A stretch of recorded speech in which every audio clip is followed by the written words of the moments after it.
Hey everyone, it's me HawkeyeG, and I'm here with another video for you. This one's targeted more at potential newcomers to the franchise, which might be hopping on from the hype train generated by the Chaos Dwarfs. Total War Warhammer is an impressive game from a fairly intimidating series of strategy games, so for brand new players it can be very difficult to know where to start. As a result, I've decided to put together this little video to try and give people some ideas about where to look for the best first-time player experience they can get. One small note to make here, I'm not selecting any DLC factions for this list, only factions that come with one of the three base games, so, Total War Warhammer 1, 2, or 3.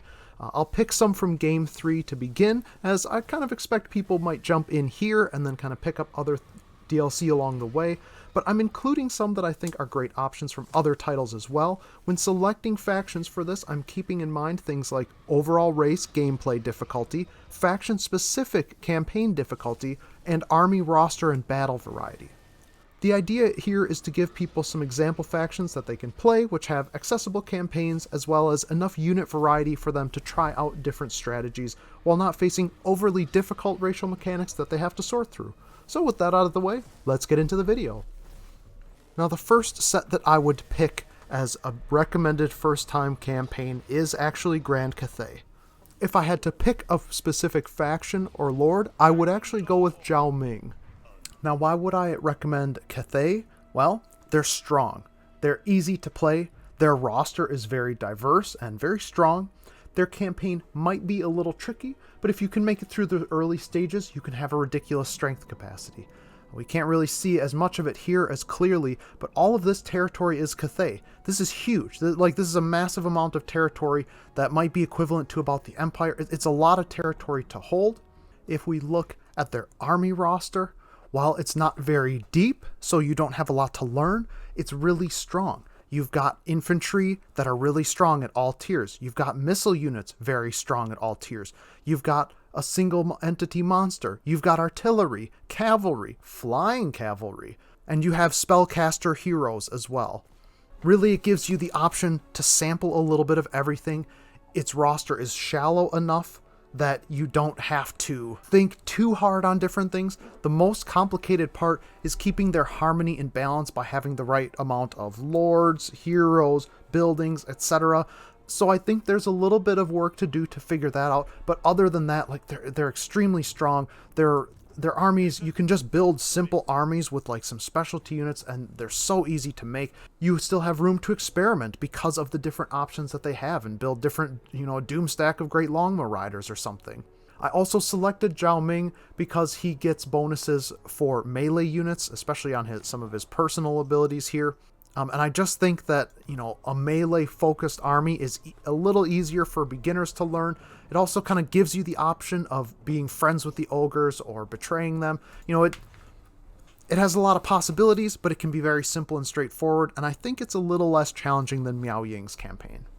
Now, my next pick, it might be a little bit controversial for some people, but I'm going to go with Khorne as the race, Exiles of Khorne as the faction, Skarbrand the Exile as the legendary lord. I personally think that out of all of the other available options for the base game Warhammer 3 lords that you can play as, this is going to be the next easiest and beginner friendly. Now I'm showing the Immortal Empire's map, but keep in mind that you can play him on the Realms of Chaos map for your first couple of times to play on a smaller scale and get a little bit better of a feel for the game in a little more comfortable situation. With that being said, I think that Skarbrand also represents an excellent example of what I think are important first-time player experiences. If you're playing as Cathay, you're going to have a lot of you'll be able to play defensive, play safe, have really stable and structured formations. If you're playing as the Exiles of Khorne, you would pick Cathay if you would find more interest in the infrastructure, economy, campaign management side of this game. If you are going to pick Skarbrand the Exile, you do this because you're more interested in the battle side of this campaign. It might not necessarily be the best campaign for teaching you about how to develop and balance your infrastructure and build up things like that, but it'll get you lots of battle experience. He's got lots of melee units that you can use to push up against enemy front lines. You can mix in lots of different cavalry chariots, flying units, warhounds, monstrous infantry, more monstrous infantry, flying single entity monsters. Like it's a very focused roster, right? You're not really meant to mix and match a bunch of different types of units. It's going to be more focused on, the aggressive offensive push of melee infantry and cavalry and chariots and some monsters. But that's the whole point, right? If you're a beginner, it makes things a little bit less complicated. You have a less variety of unit selection. You're going to be all about the battles. You really don't have to worry that much about constantly claiming settlements and holding them down. I mean, I don't want to get too much into campaign strategy as Scarbrand here, but it's going to be straightforward enough in battles. It's going to give you lots of opportunity to play battles and grow and learn how to get better at performing them with less effort and less management required for the campaign map itself. So perhaps a little unusual pick, but hopefully that makes sense. Now the next suggestion I'm going to make is probably the one that is most likely for people to guess, and that is going to be Tyrion of the High Elves. Now, why do I suggest this campaign? Honestly, this is the easiest campaign that exists in the game in my experience. Like, no matter how much or how little you know, this is the campaign you can succeed at. He has significant upkeep reduction for the basic early game units. Those will carry you very far as the High Elves. He starts on a place filled with High Elves, so you don't even have to worry about, what kind of matchups am I going to have? What different kind of units do I have to bring? Outside of the Vampire Coast, you can get lots of mirror or near mirror matchups against the High Elves and Dark Elves. So you can focus on figuring out what units you have, what units you'd like to bring, and how the other systems of the game work. Their economy is very strong. Their basic units are very strong. If we look at their roster, we see that there's a ton of variety here. They've got really good missile and melee infantry. You could build a melee infantry army. You can build missile infantry focused armies. You have some chariots. You have a piece of artillery. You've got flying monstrous units. You've got some pretty good cavalry that just got a buff in the recent update. So overall, they've got a very easy and accessible campaign. They've got a good enough variety in their roster where you're going to want a big foundation of infantry, but have definitely some good specialty units to play around with. Their economy is strong. Their diplomacy game is strong. The influence mechanic is very, very, very powerful once you figure out how to use it, and it's very easy to figure out. Overall, this is my number one top most recommended beginner-friendly campaign. The only caveat is, if you already have Warhammer 3, you need Warhammer 2 in order to be able to play this. That's the only thing. Now the next suggestion I'm going to make is another Warhammer 2 race, and I think that your best option here is going to be Hrothgar of the Last Defenders. Now this one might be a little controversial as well. Some of you might even say Gorok, and perhaps we'll address that later. But right now, Hrothgar is in a really strong state. And if you're a first-timer to the game, you should just be playing on, normal or easy difficulty while you learn how to play the game. The thing about Hrothgar is he buffs Saurus units. These are a very easy and extremely powerful early game unit. Very easy to use. They're definitely expensive units relative to a lot of other things in the roster. But yeah, if this is your first time playing the game, what you do is you just stack a ton of Saurus warriors in your army. You get a bunch of bonuses to them from your lord, from the faction, and from some of the bonus skills that you can get in here as well. And then ultimately your lord gets a freaking special dinosaur mount. He gets a T-Rex mount. You can get T-Rexes as the Lizardmen. The Lizardmen are yet another faction with some really good roster diversity. They don't have a ton of high-end melee infantry. They're very lacking in missile infantry, but they've got all manner of monstrous infantry, single entity monsters, a little bit of cavalry, some flying units, flying missile units, all sorts of, you can see missile monsters and beasts down here. Really good variety in their roster, so you can try out and experiment different things. And I am specifically picking this campaign as well because you would actually get to fight a lot of different enemies. Now, again, it's the two different concepts of Do you want, an easy and consistent campaign where you can kind of take things relaxed and focus more on learning game fundamentals? Well, that's a good Tyrion campaign. Hrothgar is good for those people who want to push themselves and explore a little bit, because you're going to be surrounded by many different races, which are going to have different units. We've got dwarves, greenskins, vampires out here, tomb kings over here, Skaven that you start fighting. We've even got one of the Demons of Chaos factions that may end up inhabiting the southern area here. And so you're going to get lots of different battle experiences with different rosters. In addition to that, one of the biggest things about the Lizardmen is that they're going to be able, they're a semi-neutral faction. They are technically a good guy or forces of order race in the campaign, but their diplomacy stats aren't perfect. And, well, ultimately what I'm getting at is, in most cases you can try to be friends with somebody who's a good guy, or you can just blow them up. In the end, the only people you really care about are the other lizardmen that you are going to find in the other jungle continent. You've got some nearby. So like you have a little bit more flexibility with who you want to be a friend or foe. You are going to get lots of great variety in terms of battle experiences here. And again, I think if you're playing on maximum difficulty, this could be a more challenging campaign. But if you're just starting out, you're playing on low difficulty, you're spamming out Saurus Warriors, you're going to absolutely face roll every fight in this game to start out, and that's going to give you lots of different variety of experiences in who you're fighting against. Now, in order to make this a proper, top 5 video, I have to make one more, serious, sincere recommendation. This time we're going with a Total War Warhammer 1 race. We're going to pick the greenskins. And I'm honestly still not sure, with the new update coming out, I haven't had enough time to fully test this to see exactly what it's like. But I have to say that I think we're going to go with the greenskins, and ultimately we're going to pick Wurzog of the Bloody Hands.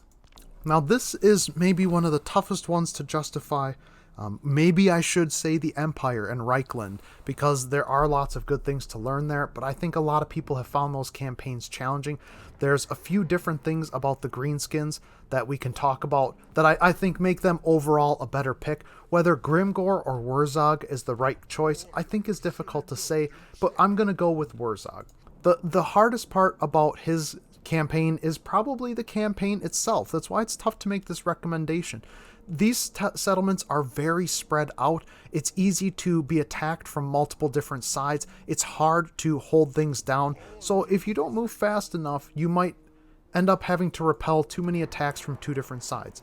With that being said, one of the big advantages that Wurzog gets is kind of similar to Tyrion. He has access to an early game unit, the Savage Orcs, who, even on higher difficulties, but especially on lower difficulties, a very easy to use unit, very powerful, very accessible. If this is your first campaign, you spam an army full of Savage Orcs and you auto-resolve everything, you are again going to steamroll. There's a little bit of challenge with the dwarves having high armor and your lack of armor piercing, but outside of that, I'd say that's the main challenge. Okay, the greenskins are a great race for learning the game because it's got a balance. They have good settlements that they can develop into, fairly strong economic provinces. It's not like their economy is absolute garbage in their settlements. They can get something meaningful out of it.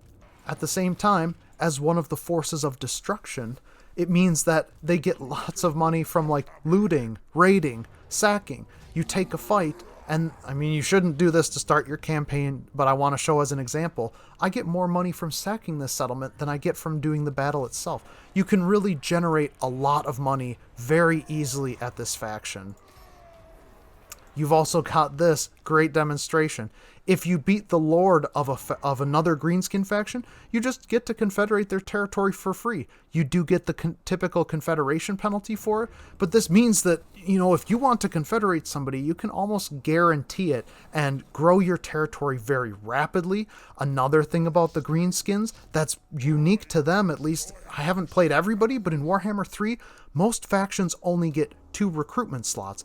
The greenskins, with their settlement buildings, get local recruitment capacity +1. So they get increased recruit slots, which means you can grow your army a lot faster. You can panic build a new army a lot faster in reaction to somebody invading your territory. In general, this just allows you to recover and regain or maintain momentum far easier. It's got a lot of really newbie friendly tools. You can make a lot of mistakes in this campaign and not be punished as heavily for it. We're also going to look at and talk about the roster here. Big surprise. And again, like you'd probably expect by now in this video, we've got a good variety of options to choose from here. We've got a decent variety of melee infantry. We've got some missile units. They've got some light cav and chariots. They've got some slightly heavier cavalry and chariots. We even have artillery. We've got monstrous units. They have almost everything. Like, they don't have flying units. That's about it. So again, another race where you can really experiment with different compositions in battle and get different experience with how different kinds of units work. Last but not least, they have a mechanic called the Call to Wa.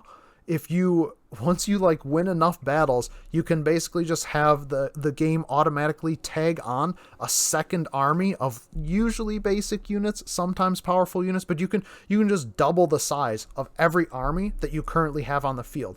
As if it wasn't enough to already have momentum from the recruitment capacity, you can just absolutely steamroll when you have a WOG active, and they don't really have to, if you're doing well, they don't stay inactive in between WOGs for a very long period of time either. So overall, just it almost has it all. The biggest problem is that I think this campaign and Grimgore's campaign are challenging. If anything, I would have said Grimgore's campaign, he starts right around here. But the thing is, the new race that got added, the Chaos Dwarfs, I'll start right here, and I think that he would do okay against them. I don't think it's the hardest campaign, but right now it's hard for me to say for sure which one of these is easier. I'm recommending Warzogs because I think it's just a little bit easier to figure out and gain yourself momentum in the early game to put yourself in a stable position. So that covers my top 5 beginner-friendly factions. I think if you're brand new to the game, those are some really potent options for you to try, depending on which games you have, whether you have game 1, 2, 3, you have options for all of those. Now, I would like to make some honorable mentions and try to go through these briefly. My very first honorable mention is the tutorial. Do the tutorial. If you've never done the tutorial, obviously, this is a great option for players who are brand new to the game. Like, that's literally what it is. The other base games of Warhammer 2 and 3 don't even have a tutorial. They have some brief introductory sequences when you start a new campaign as like the leader faction of a race. Try the tutorial. Like, obvious suggestion, okay? In terms of like real alternatives, you should pick Cathay and do Miao Ying. I think her campaign is a little bit more confrontational with enemy forces early on, but will have all the strengths of Cathay in it. I think that Gore Rock of Itza is an extremely strong contender. He really should be my second, like the main honorable mention. He starts with an incredibly powerful and broken hero. He's got great faction and campaign effects. He himself is a strong and survivable legendary lord. I think it's just that his start is maybe a little bit more difficult to manage, and I could be wrong. Maybe he should take Krokgar's spot on the list. Definitely worth your consideration. Another good alternative would be Grimgore. I know people are probably going to be afraid to face off against the Chaos Dwarves with him, but again, the greenskins are just so strong right now. They're in such a good place in Warhammer 3. You're going to take some tough fights early on, but Grimgore is a really strong legendary lord. He's got the ability to take these tough fights, and the greenskins race has the ability to just build and maintain momentum enough that I think even for a new player, you'll have a little bit of the safety and security and ability to maneuver that will give you an advantage that you need. I also think that Dark Elves could be an option. Malekith, have been told, has a more challenging campaign, and I'm not the most familiar with Dark Elves. I've also had Lokir Fellheart suggested as a good first-timers campaign, because he gets to kind of take over Cathay, and I talked so much about how control of Cathay makes you an incredibly strong person. Well, the Dark Elves are a very strong race, and if you could take control of Cathay, you'd become a very strong player on the campaign map. I think their slave economy might be a little difficult for beginners to manage, but it's pretty basic, so it's not a huge obstacle. Another good honorable mention is Be'lakor. I'm not 100% sure on this, but my understanding is you just need the base game of Warhammer 3 to get him. Now, his faction would be complicated. He's going to have a little bit more complicated mechanics. Going to be kind of difficult if this is your very first time campaign, but he's very strong. He's got a very good variety of options. He's got a lot of freedom in his campaign. And if you want to be the bad guys and you want to play the big bad guy, like, this is one of your two best choices for doing that. And so I think you could have a lot of fun that way. Speaking of that, I have two more suggestions, though these are going to require you to buy a specific DLC. The Warriors of Chaos DLC will give you Archaon the Everchosen, and like, this is the other, like, he is the big bad guy. If you're coming into this game and you want to play the bad guy, you want to be the bad guys, you want to take charge of all of the demonic and human hordes of all the evil and bad things in the world, and you want to just lay siege to everything that is orderly and good, this is what you want to do. You want to play Archaon the Everchosen, and I think that he's a little bit stronger and a little less complicated than Be'lakor, so it's accessible for first-timers in that regard, and would be a lot of fun. It'd be a lot of fun. The last suggestion I would make is to buy the Wood Elves DLC, because the Wood Elves start in a very isolated position. They focus very much on playing tall. It's easy to defend the few very important settlements you have. It means that you don't have to stress as much if you lose some of your other external settlements while you're running around and fighting enemies. They've got very powerful armies. They've got a good variety in their roster. And so I think that this would be a good, like, allows you to manage things diplomatically, good new player friendly, kind of safe and secure campaign with a lot of low risk. So with that being said, I think I've covered everything I wanted to for this video. I know that that's a lot of information to take out in, but hopefully that helps you kind of make sense of what you see here. I mean, this is an enormous list of races to pick from, and then even if you think that you can pick from a race, you still have to choose which faction to play. I'd like to think that narrowing this down will help new players get some more concise experience, and like I said, I've tried to give some options for both the kind of players who are more, campaign management focused, who want to learn the world map elements of the game first, as well as people who might be more battle focused and are willing to play imperfectly on the campaign map, but have a lot of fun in the battles as a result. I hope this gives you a variety of options when choosing how to deal with that. All of these races and factions should, for the most part, have a good variety of playstyles. Obviously, Khorne is the exception. But if all you have is Game 3, Khorne's a great starter faction for just getting in there, having some fun, and finding out how battles work. Just a lot of different options here. I even overlooked the Empire. It says recommended starter campaign. I think that the only one I'd actually suggest is Volkmar the Grim, which is a specific one-off DLC. I don't want to make that recommendation here. They've got a lot of the other pros going for them. But anyway, I'm getting a little bit off track here. What I want to say is that this can be an intimidating game, but I think if you find the right route to it, if you keep the difficulty low because you need to in order to learn this game and get through the steep learning curve and through the challenges, you find something that appeals to you, whether that's being the good guys or being the bad guys, whether it's being a strong economy and campaign-focused management or strong in battle and able to overcome campaign deficits faction. You've got the options there. I believe I've laid them out pretty successfully for you, so I really hope you enjoy. If you have any other questions of your own or any questions about the game at large, or even what DLC you think you might want to benefit from, please feel free to ask that in the comments section below. If you have any tips of your own, if you think my list is completely bonkers and you have a totally different set of 5 lords that you would suggest, please leave your suggestions in the comments section as well. And as always, thank you so much for watching, have a great day, and we'll see you on the next one.